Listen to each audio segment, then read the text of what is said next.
So I would like us to give a way bigger applause than we've even given today for anything to Mark Claver. Get up Yeah!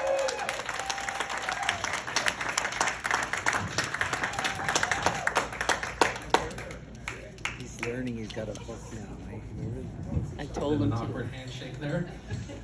Oh, it is good to be back. Round of applause for the 10 minutes you just did there. Yeah, Lisa. Good way to put upon me. Talk about a weed story. I'm not straight edge. I still drink, but I've never done weed, any drugs of any kind my whole life, except for one that even drug users look at me and like, what's wrong with you? And the only thing I've done is, like, as a kid, there's these little things called pixie sticks. It's just sugar in a stick. Never give them to your kids, people. They'll be going up the walls. And somewhere as a kid, I thought, I wonder what this feels like going up my nose. Even the crackheads are like, dude, what are you putting in your body? So, been getting some dates because summertime's coming. It's a great time to try and find someone to be with, but with all this, you know, I don't have a lot to work with, and that's when one of my greatest perks I still stand by is there's a stigma about single guys having adult female friends. Like, no, it just can't happen. It's like, what are you talking about? You got a team of people who want you to have a girlfriend. Like, girls in the audience, you know that one guy in your group, it's like, oh, he's pleasant to be around, everything. I want to invite him to our parties, but it's like, he just never has a girlfriend. He can't keep a girl to save his life. So I got a team of 3 girls, and it's great. They make my Tinder profile. They just text me one day like, hey, get up, we're going for walkies. I'm like, what? Like, yeah, we gotta take you up the mountain and get some pictures. We're taking you for walkies. Just their dog on a leash. I'm dying up there, and they're like, all right, we brought a makeup kit. We're gonna make you look good now. Go stand at that rock after. It's a beautiful thing to have too, because then you gotta, you start getting the Tinder texts, and I have something called post-comment clarity. I'll text something and immediately be like, oh. So I filter it through them first, and they are happy to help every time. But they can't be there for you on a date. Like, no one wants that jerk texting the whole time during a date. It's dreadful, and unfortunately, I have suffered 2 bitch slaps lately. 2 pretty bad ones. The first, half my fault. Have you ever grown up and realized you learn some bad dialogue from your parents, just little terms that aren't acceptable? My mom, every time she's telling me stories of her past, she's like, anyway, so back in Saskatchewan, me and my girlfriend head out for a night in the town. Or even back in Alberta, me and my girlfriend's had a night in the town. So I adopted that. I don't have friends who are girls, I have girlfriends. They're my girlfriends.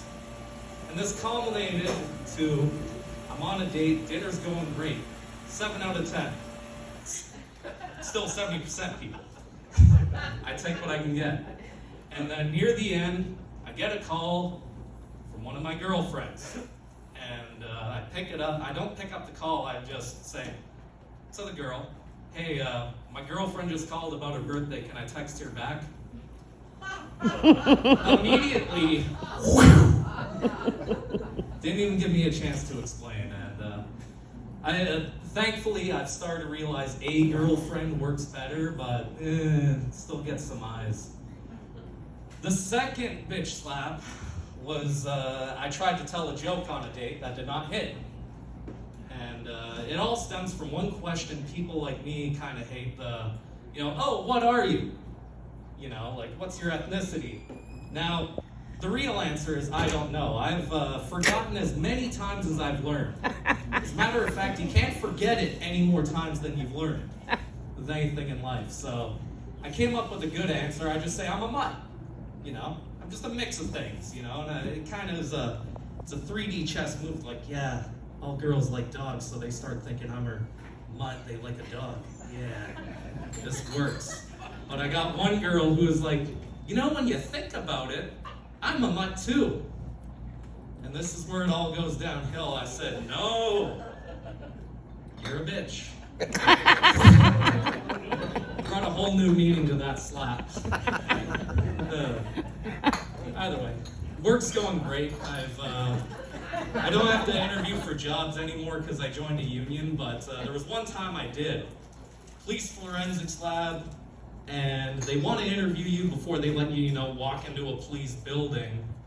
And it was really weird because before I got this interview, my coworkers told me straight to my face, like, hey, they're going to look up your internet history and they're going to ask you about it. And I'm like, whatever. Everyone's got Pornhub on there.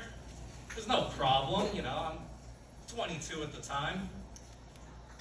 And I sit down for the interview. I'm like, oh, how are you doing? He's like, oh, great. And first thing he said, so back in 2009, I'm like, whoa, buddy. I was 14. Can't be asking me about that. He's like, no, I gotta ask. So you looked up how to make bombs? And I'm like, sir, I believe it was How It's Made Bombs. I was looking for that episode, I swear. And he's like, oh, okay. But a year later on Craigslist, I noticed you went looking to buy firecrackers. I'm like, well, yeah, I clearly forgot how to make bombs, That never really stuck with me. He's like, all right, fine. And then the third and final question, I knew it before he was going to say it because me and my friends did some delinquent stuff on the internet. He's like, 2012, notice Craigslist looking up a lot of prostitutes in the city. And I'm like, so the reality of the situation was me and my friends would call them on Skype and we'd prank call because it's a victimless crime. The reality of what I said that day, I'm like, it's a family computer, and maybe my mom was looking it up for all I know. Could have been my mom and brother. He's like, okay, whatever. Thankfully, I got the job, so what kind of screening process is that?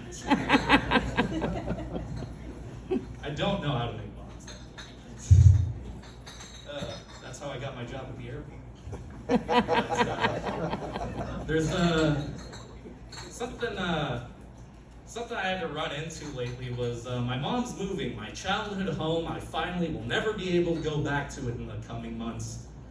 And at first I was like, I knew this day was coming. I emotionally dealt with it. I'll make one last visit, say my goodbyes. It's out in the woods, so I'm like, I'll go to my childhood tree, take my final pee on it, mark my territory one last time like the mutt I am. But then a thought occurred to me. My mom's boyfriends never call her before her ex-boyfriends never call her before they come to take a visit. So whoever's living in that house someday has to deal with 3 or 4 of my mom's exes coming up with a case of beer, knocking on the door and being like, where the hell did she go? I just want to see it happen. I'd like to just hide a camera in the place before it goes. I'll wire it up and I want to see that happen because, I don't know, it'd just be fun. She's moving to the Bermuda Triangle. Yeah, there we are. The one place we can never find her. There you go. It's weird how the Bermuda Triangle itself, all that weird stuff stopped happening when the internet became big. Even when this submarine thing happened, I'm like, oh, the Bermuda Triangle, right? That's where all the sea stuff happens. Now, oh. Yeah. I'm gonna be honest, I got nothing else. The safety word is banana, right? You got banana? You got it. I was gonna yell at